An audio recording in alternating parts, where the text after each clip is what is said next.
Good evening and salutations, my GH fans. I want to sit there and start off with some of the absurd stuff. Okay, some of the stuff that was just either making me shake my head or just being like, what am I watching at this point? And I'm going to sit there and start off with Gio for a hot minute because, Gio, I don't know what he was doing in between the time where Tracy was like, nah, you don't need to be rocking with Sunny because, anybody gets close to him, they're collateral damage, okay? Just to put it lightly. Okay, I don't know what happened between that time and today's episode, but he is doing some deep soul searching. He's talking to Emma about Sunny being like, I don't know what to do about Sunny because, Tracy's not there saying one thing, but I grew up, he was Uncle Sunny and this, that, and the third. And, Emma probably gave him the best advice that he could have got without going down this yellow brick road that he seems like he wants to go on. Okay, Emma was like, listen, most people are very complicated. There's no one side to them, right? Um, maybe some of the stuff that Tracy Smith is saying is true. Maybe some of the stuff that is not true. You know, she knows a little bit about Sonny because of Robin and everything like that. So she knows that he is. If you've been in the chat from the dawn of time, you know that they would sit there and call him morally gray, right? But she tells him to talk to Carly. I'm like, why don't you just sit there and talk to Sonny at this time? Why are we going? Why are we sitting there asking, Carly? And at one point when he was done, he was like, all right, maybe down the line I'll sit there and ask his son. But he talks to Carly, right? And Carly just practically is like, well, he's complicated, He's very loving and very generous, but I'm not going to sit there and try to lie to you. He grew up, with a very complicated life, and, he was kind of thrown into this whole thing. And I'm just like, this is the most overly complicated explanation that you are sitting there giving this boy. He practically wants to sit there and know, hey, if I stand next to Sonny and we had a baseball game or whatever, am I gonna have to sit there and wear like a bulletproof vest or like what's give me the deets on this? Like what am I supposed to sit there and do next time I run into Uncle Sonny? And it's like she gives the good stuff and then she kind of doesn't sugarcoat the bad stuff, but she doesn't sit there and say like, oh yeah, that time that Michael got shot, or that time where Michael went to go visit Sonny and he burnt up. And then of course there was the whole Morgan thing, and then you have to go whole Christine. Like she didn't sit there and start talking about the bad stuff. It's like she practically was like, well, there's some bad stuff, or I'm not gonna lie and act like everything is all good in the hood. And I'm kind of just like, so you wanna elaborate on that? No. Okay. Um. So I don't know. And she didn't really give a straight answer, and it was kind of just like, what was the point of even going through this? And I already knew that she was going to kind of just do this both sides against the middle thing. So I was like, so we just went through 5 to 7 minutes and he still didn't get any clarification. It was a great talk. Okay, so he does that, and next you got Sasha. Sasha, oh Lord. See, I was never a person that really liked Sasha, but I never really disliked her either. Like, I can take her or leave her. And first she talks to Cody. Now remember before she was all like super paranoid and she, what she had every right to be. She's like the baby's facing the other way. They're changing his clothes around. They're having things on in this nursery that's not supposed to be on. And then today she's like, oh, well, maybe I'm just have mom. I just may have mom brain or whatever. And I'm just overworked and overwhelmed. And, maybe it's just all in my head. Really? Because, like, a couple of days ago, you were pretty, like, alarmed, and you have every right to be alarmed, and now we're just talking this up to just dizzy brain? Okay, so I guess you're not gonna really bring this up to Michael. Okay, so Michael, they do get to talking or whatever, and she does this like mixed signal shit that I'm just like, what do you want? So they're in the room, they're in the nursery, or whatever, and there's one point where she's like, oh, would you mind that they're putting her down in the nursery? I'm like, what are you doing? Do you not like? I don't.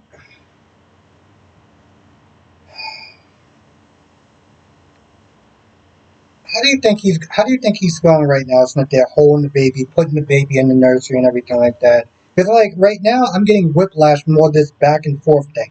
And then she's like, I understand that I'm not going to really be a role or like a parent or whatever in her life.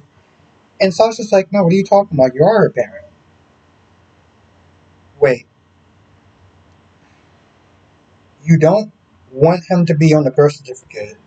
You don't want him to have any involvement in this child's life, but you're going to sit there and say that he is her parent.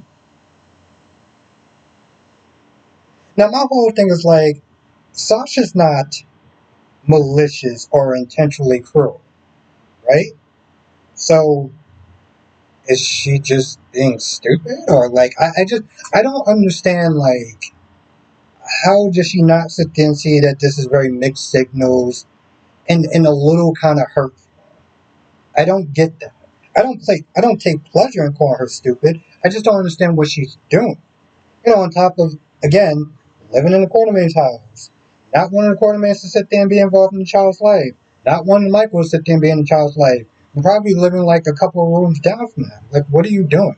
Like, every day I'm just like, and then towards the end, when, they're all outside and they're telling stories or whatever, she hears the baby, crying. And so she goes to check on the baby and the baby's gone. I'm like, you know,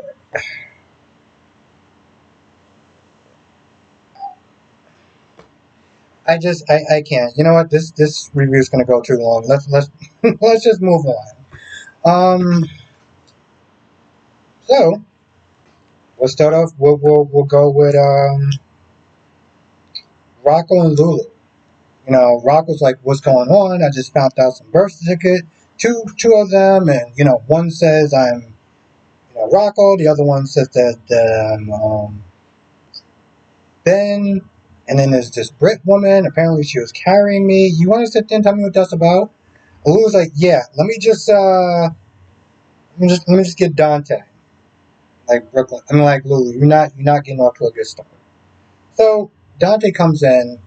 They explain his conception, essentially. Um, yeah, they explain his conception. They tell him why they didn't tell him earlier. They wanted to wait till he was growing up. And then she got into a coma, and then when she got out, there was all sorts of stuff that was going on, and he just got distracted with life. Now, my thing is, towards the end, he's like, listen, I'm not upset. I'm not mad at y'all. I just wish y'all would have told me instead of me finding out because, Brooklyn left her deception papers and Danny just happens to have saw it. But my whole thing was like, Dante, I don't know how much that excuse actually flies because there was a point y'all didn't even know if Lulu was going to wake up. So, like, what was you going to sit there and do? Wait till he got much older? What was he, like, 14, 15, something like that right now? Like, how long was you planning on waiting? The dude's not 10, okay? He's in his teenage years. So, in some ways, I'm just like, I'm surprised he's not a little bit more upset with Dante. But anyway, he tells him that he found out, like I said, through Danny and the stack of deception papers and, the birth certificate being there. Lulu is pissed. I'm like, whoa. Right now, why are you upset for? I mean, was you planning on sitting there telling him at some point? Remember, this is the same Lulu that was like, I don't think I did anything wrong. yeah, I didn't like the way it came out, and it came out by accident, and I didn't mean for him to sit there and over here, but I'm glad it did, and now y'all can sit there and hear. You should have recorded yourself saying all that to her because now it came and it bit you in the ass. There's a point where Rock was like, y'all some hypocrites, right? You know that, right?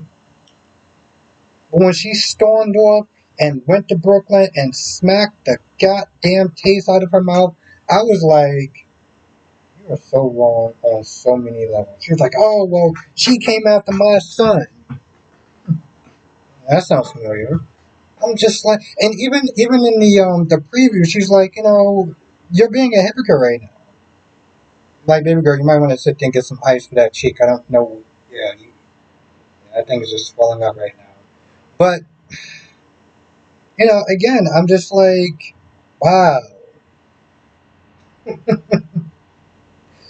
Listen, turnabout is fair play, or however you sit there and say, yeah, it sucks that Rocco had to sit there and learn the way that he learned, but like, girl, you walked around town, and even though people was like, you were kind of wrong for that, you were like, I didn't do anything wrong. Now it happened to you. Oh, I'm mad as hell, and I can't take it. Nah, girl, we're not gonna do this. Okay, now you know how it feels. So now y'all even Steven. Um, Cody was upset with Brooklyn for essentially making him like a liar by accomplice or whatever. But they wound up squashing it, so it wasn't even really too worth talking about. And most of it just is, the reason why he also kind of squashed it because he was like, no, listen, I just assumed that you terminated the child. I didn't know. And he's like, I didn't sit there and try to dig up that dirt Lulu to get back at you. I just, I don't know. He said he was doing the right thing or whatever. Anyway, he hugged it out, squashed it, and that was that. Um, Now, Laura and let's just sit there and say what it is. The local mobster and the mayor are trying to trying to come up with a plan on how to deal with this whole Sitwell thing and things getting out of hand. And also Laura's gonna sit there and take a lot of heat because you're hanging out with the town mobster, and she's all like, "I don't care. I don't abandon my friends. I don't scare easily." Girl, it's not about any of that. It's like you didn't listen to anything that Lulu said, but okay. Then Boyle's greasy, sleazy ass comes in there taking pictures, which it didn't matter because they want to, the cop came in and made him erase it, and he's all like, "Oh well, the citizens of Port Charles needs to know what's going on." I'm pretty sure the citizens of Port Charles see both of those two hanging out, enjoying meals and everything like that, and most of them don't like it. It is what it is. Most of them don't like it, which is why her numbers are so low that somebody as sleazy as Boyles is actually catching up. Um, anyway, he leaves. Anna comes in there, and long story short, Anna's like, you're free to go. Natalia's death was not forced. It was a combination of pills and alcohol, and there was no defensive form, so whether it was on purpose by accident, didn't have anything to do with you. While Boyce is listening, because, Anna just left the damn door open.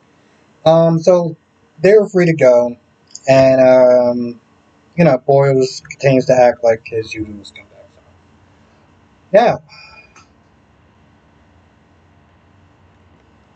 After Jocelyn was sitting there hanging out with Carly, goes to Vaughn, talks about how to get Emma, distracted and busy and whatever, right? So, Vaughn already knows about she's an animal, she's an animal rights and stuff like that. But Jocelyn also sits there and tells her the stuff that she hates, which is mostly her. So they formulate this plan to do a fake breakup, and to Jocelyn's credit, she gives Emma exactly what she wants in a sense. So she acts like the spoiled, entitled, bratty girl that Emma thinks that she is, breaks up with him, oh, you're just a janitor, and yells and walks off. And Emma just eats like she is so goddamn predictable that it's just laughable, right? Because I really do feel like on some level, Emma really thinks that she's better than Jocelyn. And watching Jocelyn just kind of play her like a fiddle is just so goddamn satisfying.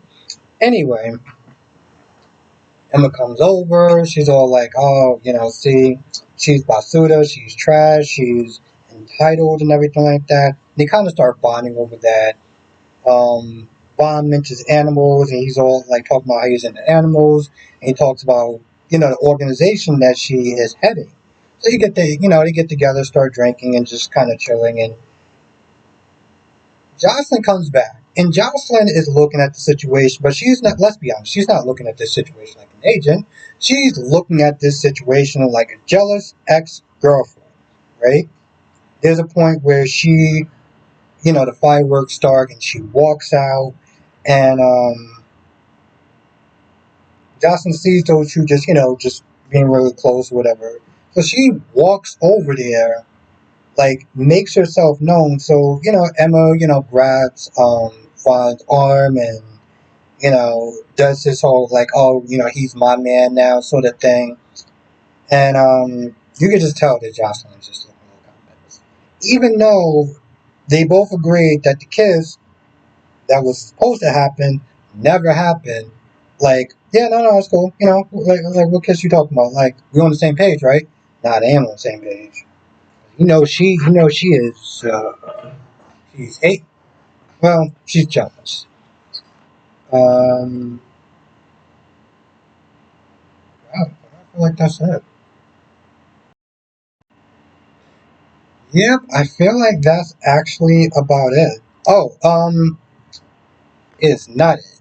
I think the last thing is Marco runs into Anna, finds out about, how did his mother die, goes to Sitwell. Oh, Sitwell was interrogated quickly by Anna, simply saying, as far as like him being involved in her murder. And of course, Sitwell points, because he didn't actually have anything to do with it, so he points Anna in Sunny's direction, simply saying like, Natalia knew about Sunny's heart surgery and could have just told a whole bunch of people. So you might want to sit there and look into Sunny because he likes to tie up loose ends. And then Marco comes in and Marco's like, yeah, it was ruled an accident, but he pretty much just like, I don't believe it. And Sitwell's like, hey, listen, the cops failed it as far as getting him. Don't worry, we'll sit there and handle it. So I guess it depends on Marco. How much is he willing to overlook the stuff that his father's gonna do to get quote unquote justice? Now I feel like that's about it. I also feel like I'm missing stuff. Even though it's 18 minutes and I don't think I missed anything, I'm pretty sure I probably missed something. Now, I don't know if I'm actually going to do a live stream tonight. I still have 2 other soap operas to sit there and do before I can do that, so I will write in the community tab if I'm able to do one tonight and let y'all know. Um, anyway, with that being said, I'm going to go. And I'll see you in the next video and maybe in the next stream.